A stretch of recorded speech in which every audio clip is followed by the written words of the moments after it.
వీక్షకులందరికీ నమస్కారం. జూన్ నెల ద్వాదశ రాశులపై ఏ విధమైనటువంటి ప్రభావాన్ని చూపెడుతూ ఉన్నది, జూన్ నెలలో ఉండేటువంటి గ్రహస్థితి 12 రాశులను ఏ విధంగా ప్రభావితం చేస్తూ ఉన్నది, ఈ విషయాన్ని ఈ వీడియో ద్వారా తెలుసుకుందాం. ముఖ్యంగా ఈ మాసంలో చాలా ముఖ్యమైనటువంటి మార్పులు కొన్ని ఉన్నాయి. కొన్ని గ్రహాల తాలూకు యుతులు, కొన్ని సమసప్తక స్థితులు, కొన్ని షష్టాష్టక స్థితులు ఈ రాశులపై ప్రభావాన్ని చూపించబోతూ ఉన్నాయి. ముఖ్యంగా తొలగిపోయినటువంటి కుజస్తంభన దోషము గత సంవత్సరం 2024 సంవత్సరం ఆగస్టు దగ్గర నుండి ఉన్నటువంటి కుజస్తంభన ఈ సంవత్సరంలో ఈ జూన్ 7వ తారీఖు తోటి తొలగిపోతూ ఉన్నది.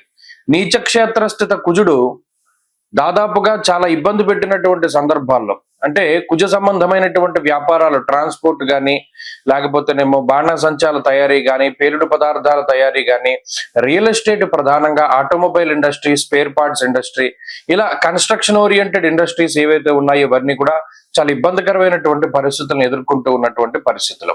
ఈ కుజుని యొక్క మార్పుతోటి ఈ రియల్ ఎస్టేట్ గానీ, భూ సంబంధమైనటువంటి క్రయ విక్రయాల్లో గానీ కొంచెం మార్పు వచ్చి అవన్నీ కూడా ముందుకు వెళ్ళేటువంటి పరిస్థితులు ఉండబోతూ ఉన్నాయి.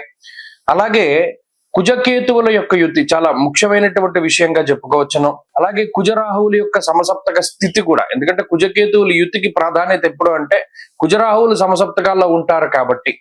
అలాగే కుజశనుల యొక్క షష్టాష్టక స్థితి, ఇవన్నీ కూడా ఈ జూన్ 7వ తారీఖు నుండి ద్వాదశ రాశులపై ప్రభావాన్ని చూపించబోతున్నారు. అలాగే రవి ఈ జూన్ నెలలో 15వ తారీఖు వరకు వృషభ రాశి యందు, 15వ తారీఖు దాటాక మిథున రాశి యందు ఆయన సంచరించబోతూ ఉన్నారు. రవి గురుల యొక్క తాలూకు యుతి కనబడుతూ ఉన్నది. జూన్ నెల 10వ తారీఖు నుండి గురు మౌఢ్యమి రాబోతూ ఉన్నది. అంటే 10వ తారీఖు లగాయతూ ఏ విధమైనటువంటి శుభ కార్యక్రమాలు కూడా చేయడానికి లేదు. జూన్ 10 దగ్గర నుండి గురు మౌఢ్యమి అన్నారు కాబట్టి ఇది ఒక ముఖ్యమైనటువంటి యుతిగా మనం చెప్పుకోవచ్చును. అలాగే శనేశ్వరుడు మీనరాశి యందు సంచరిస్తూ ఉన్నారు. కుంభమందు రాహువు, అదే మాదిరిగా సింహమందు కేతువు సంచరిస్తూ ఉన్నారు. శుక్రబుధులు ఈ మాసంలో ఎక్కువగా అతిచార వక్రాలతోటి చివరికి వచ్చేసరికి శుక్రుడేమో వృషభ రాశి యందు, అలాగే కర్కాటక రాశి యందు ఏమో బుధగ్రహం సంచరించబోతూ ఉన్నారు. కాబట్టి ఈ మాసం చాలా ముఖ్యమైనటువంటి మాసం. ముఖ్యంగా పెద్ద గ్రహాలు మారుతూ లేదా ఆయా గ్రహాలపై కుజుని యొక్క ప్రభావం పడేటువంటి మాసంగా చెప్పవచ్చును. దీనిలో ద్వాదశ రాశుల వారికి ఏ విధమైనటువంటి ఫలితాలు కలగబోతున్నాయో తెలుసుకుందాం ఈ వీడియో ద్వారా. సింహరాశి వారికి జూన్ నెల సామాన్యమైనటువంటి ఫలితాలు కనబడుతూ ఉన్నాయి. అయితే ఈ కుజస్తంభన దోషం తొలగిపోయిన తర్వాత వ్యయ కుజుని యొక్క స్థితిగతులు తొలగిపోతాయి. జన్మరాశి యందు కుజుడు అంత అనుకూలించకపోయినప్పటికీ వ్యయస్థానమందు కుజుడుండేటువంటి దోషంతో పోల్చుకుంటే జన్మ కుజుడు కొంత పర్వాలా.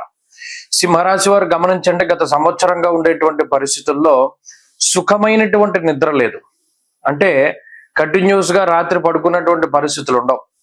ఏదో ఒక అలజడి, ఏదో ఒక మానసిక అశాంతి, సగం నిద్రలో మెలకు వస్తూ ఉండడం, ఆ తర్వాత నిద్ర పట్టకపోవడం, పగల్లో పనిచేసేటువంటి సమయాల్లో నిద్ర రావడం, ఇటువంటివన్నీ ఉంటాయి.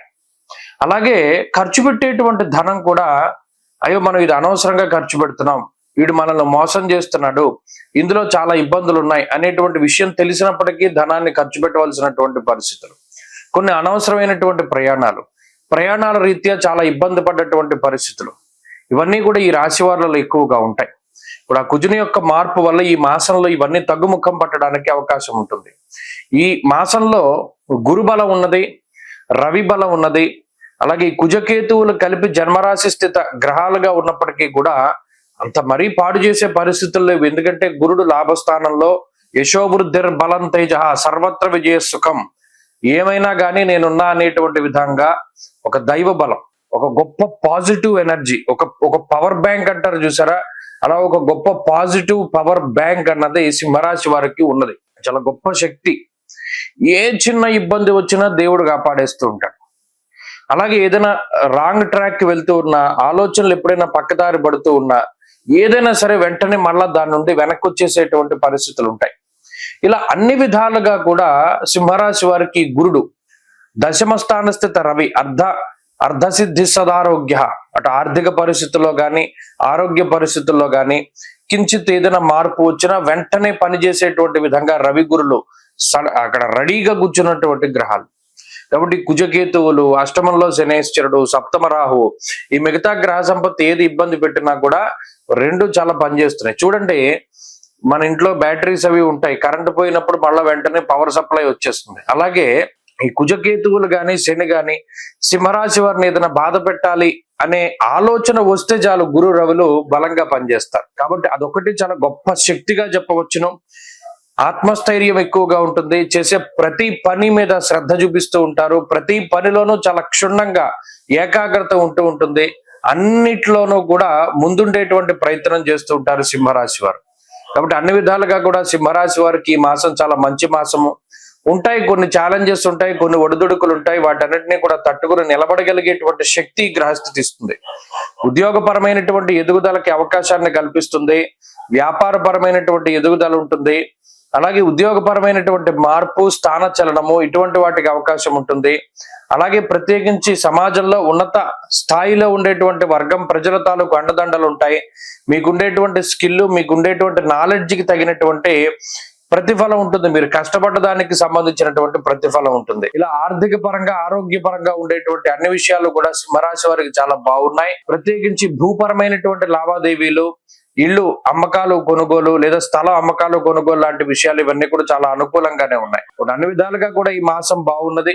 మరింత అనుకూలమైనటువంటి ఫలితాల కోసం ఈ రాశి వారు పరమేశ్వర ఆరాధన ప్రతినిత్యము కూడా కాలభైరవాష్టకాన్ని పఠిస్తూ రుద్ర కవచం గాని, దక్షిణామూర్తి కవచాన్ని గాని పారాయణ చేస్తూ ఉండడం చెప్పదగినటువంటి సూచన. స్వస్తి. కన్యా రాశి వారికి జూన్ మాసం